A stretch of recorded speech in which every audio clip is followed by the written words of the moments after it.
Hello, आज की video के अंदर हम लोग बात करने वाले हैं हाउ टू बिकम हैकर इन 2024। देखो, हैकर बनना कोई इतना मुश्किल नहीं और इतना आसान भी नहीं। हैकर बनने के लिए आपको किसी फील्ड मतलब आपकी हिस्ट्री की हैकर बनने के लिए ज़रूरी नहीं है। हाँ, लेकिन अगर आप कंप्यूटर फील्ड से आते हैं तो आपको सीखने में या आपको समझने में बहुत आसानी हो जाएगी।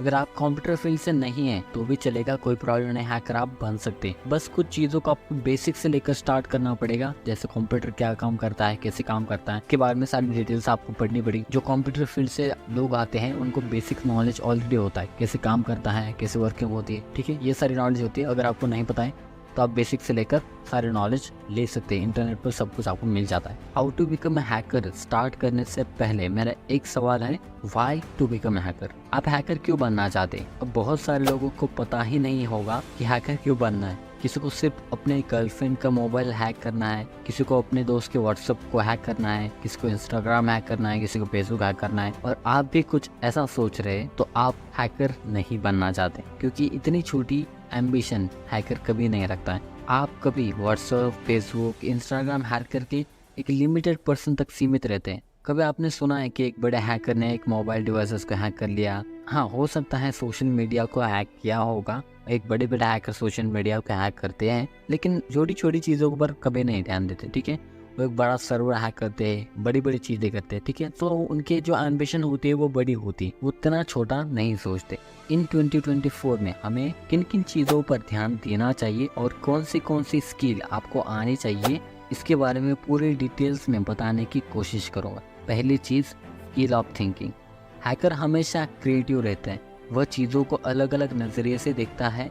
एक नॉर्मल इंसान हमेशा छोटी छोटी खुशी देखता रहता है। जैसे एक नॉर्मल इंसान की डेली लाइफ 9 बजे से 5 बजे की जॉब होती है और वह इससे ज़्यादा कभी सोचता है नहीं। Normal life with normal salary, यही एक नॉर्मल इंसान की ज़िंदगी होती है। बट हैकर की थिंकिंग ही उसकी पावर होती है। हमेशा सवाल उठाना, हमेशा ट्राई करना, हमेशा अलग सोचना, यह एक हैकर की थिंकिंग होती है। एक हैकर की थिंकिंग एक साइंटिस्ट के बराबर होती है। अब अपनी थिंकिंग को कंट्रोल करने के लिए सुबह उठकर मेडिटेशन या योगा कर सकते हैं, जिससे आपकी थिंकिंग एंड फोकस पावर को बूस्ट मिल सकती है। हैकर हमेशा शॉर्टकट ढूंढते रहते हैं जो उनकी कामों को आसान बना देता है। Number 2, programming language. हर चीज में अब एआई आने लगा है। एआई आपके काम को इजी बनाता है, उसे चेंज नहीं करता है। तो ये पहली बात समझ लो, एआई कोई डिफरेंट काम नहीं कर रहा, वही काम कर रहा है, बस ऐसा है कि जो टाइम है वो आपको कम करके दे रहा है, ठीक है। अगर मैं एआई के जरिए कोई वेबसाइट बनाता हूँ तो उसमें वही प्रोग्रामिंग लैंग्वेज यूज होंगी जो अभी यूज हो रही है। ऐसा मत सोचो कि एआई को आप हैक नहीं कर सकते, ये तो और भी इजी हो जाएगा हैक करने के लिए। एक हैकर को प्रोग्रामिंग लैंग्वेज की नॉलेज होनी चाहिए, खास करके पाइथन प्रोग्रामिंग लैंग्वेज, क्योंकि पाइथन बहुत पॉपुलर लैंग्वेज है जिसमें आप हर तरीके की कोडिंग कर सकते हैं। बहुत सारे application, software, website, web development, data analysis, machine learning Python में बनाए हुए हैं, क्योंकि समझने के लिए और बनाने के लिए बहुत इजी है। पाइथन के साथ साथ आपको जावा, पीएचपी, सी और C++ की भी थोड़ी जानकारी होना जरूरी है, जो आपके penetration testing, vulnerability scanning, exploit development and reverse engineering के लिए मदद करती है। Number 3, Linux operating system. Linux is a free and open source operating system. जैसे आप अभी विंडोज यूज कर रहे हैं, लिनक्स एक फ्री ऑपरेटिंग सिस्टम है, लेकिन विंडोज जो आप यूज कर रहे हैं वो फ्री ऑपरेटिंग सिस्टम नहीं है, उसके लिए आपको पेड करना पड़ता है। लेकिन हाँ, आप अभी क्रैक वर्जन यूज कर रहे हैं, लेकिन उसके पीछे भी माइक्रोसॉफ्ट की बहुत बड़ी स्ट्रैटेजी है। 2018 के सर्वे अनुसार इंडिया के लगभग 91% लोग क्रैक और पायरेटेड वर्जन का इस्तेमाल करते हैं विंडोज के। क्या आपको लगता है कि इसके बारे में माइक्रोसॉफ्ट को पता नहीं होगा? बिल्कुल पता है, लेकिन वो इसे इस्तेमाल करने दे रहे हैं। वो चाहे तो इसे बंद भी कर सकते हैं, लेकिन वो इसे इस्तेमाल करने दे रहे हैं, उनके पीछे ही उनकी स्ट्रैटेजी है। देखो, बचपन से अगर मैं आपको चाय की लत लगाता हूँ, और हो सकता है कि आपको 25 या 30 के होंगे, तो आपको चाय छोड़ने में थोड़ी सी प्रॉब्लम हो सकती है। वही स्ट्रैटेजी जहाँ पे माइक्रोसॉफ्ट अपना रहा है। आपको मैं अगर बचपन से विंडोज ऑपरेटिंग सिस्टम सिखा रहा हूँ, आप किसी ऐसे कंपनी में जाते हैं, आईटी के अलावा किसी कंपनी में जाते हैं जहाँ पे विंडोज ऑपरेटिंग सिस्टम नहीं यूज हो रही, लिनक्स ऑपरेटिंग सिस्टम यूज हो रही, तो आपको समझने में बहुत मुश्किल हो जाएगी। मतलब आप बचपन से विंडोज को यूज कर रहे हो और एकदम आपको लिनक्स ऑपरेटिंग सिस्टम यूज करने के लिए बोला जाए तो आपको थोड़ा सा कंफ्यूजन होगा, मतलब थोड़ी सी आप हिचकिचाएंगे यूज करने के लिए। तो ऐसे ही बहुत सारे एम्प्लॉय के साथ होता है। तो कंपनी ऐसे वक्त में आपको विंडोज ऑपरेटिंग सिस्टम को लेना पड़ता है, और विंडोज से ऑर्गेनाइजेशन को या किसी कंपनी को क्रैक वर्जन यूज़ नहीं करने देती, उसके लिए आपको पेड वर्जन ही लेना पड़ता है। और कंपनी को भी ये पेड वर्जन लेने पड़ते हैं क्योंकि उनके डाटा जो है वो सिक्योर रहे। और लिनक्स ऑपरेटिंग सिस्टम थोड़ा सा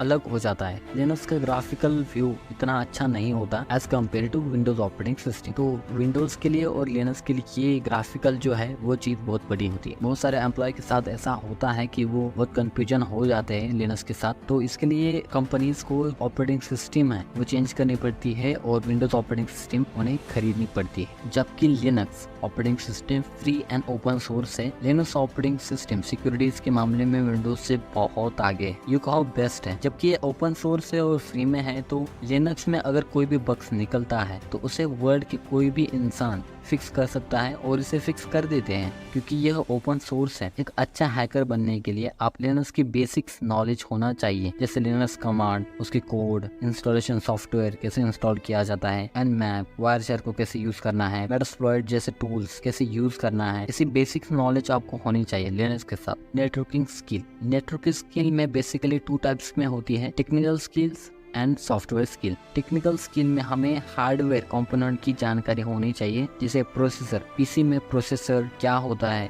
वो कैसे काम करता है और वो कैसे दिखता है, इसके बारे में जानकारी होनी चाहिए। वैसे ही सर्वर क्या होता है, कैसे काम करता है और कैसा दिखता है, जैसी बेसिक जानकारी होनी चाहिए। सॉफ्टवेयर स्किल में हमें DHCP, NAT, subnetting, IPv4, IPv6, private IP क्या है, DNS क्या होता है, मैक एड्रेस कैसे होता है, मैक एड्रेस क्या होता है, इंटरनेट किस पोर्ट पर काम करता है, पोर्ट फॉरवर्डिंग जैसी जानकारी होनी जरूरी है। उसके साथ साथ एनालिटिकल स्किल भी होना चाहिए। एनालिटिकल स्किल मतलब पिछले डाटा का इस्तेमाल या पिछली इंफॉर्मेशन का इस्तेमाल करके आप आगे आने वाली जो प्रॉब्लम्स हैं उसको सॉल्व करने में लगा देते।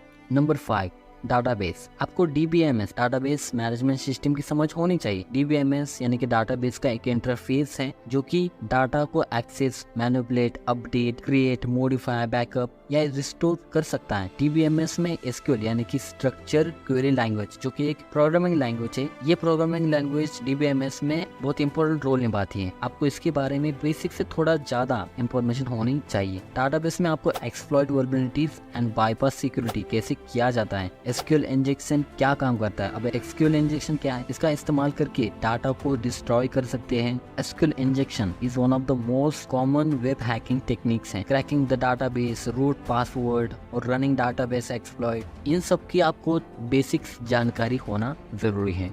और भी बहुत सारे हैं जैसे सोशल इंजीनियरिंग, रिवर्स इंजीनियरिंग, इनकी बेसिक्स नॉलेज आपको होनी चाहिए। लेकिन इनमें से अगर आप 5 भी कर लेते हैं बेसिक तो आप एक अच्छे लेवल के हैकर बन सकते हैं इन 2024 में। तो आपको ये हैकिंग की इंफॉर्मेशन कैसी लगी मुझे कमेंट में ज़रूर बता देना। मिलते हैं अगली वीडियो में, तब तक के लिए गुड बाय।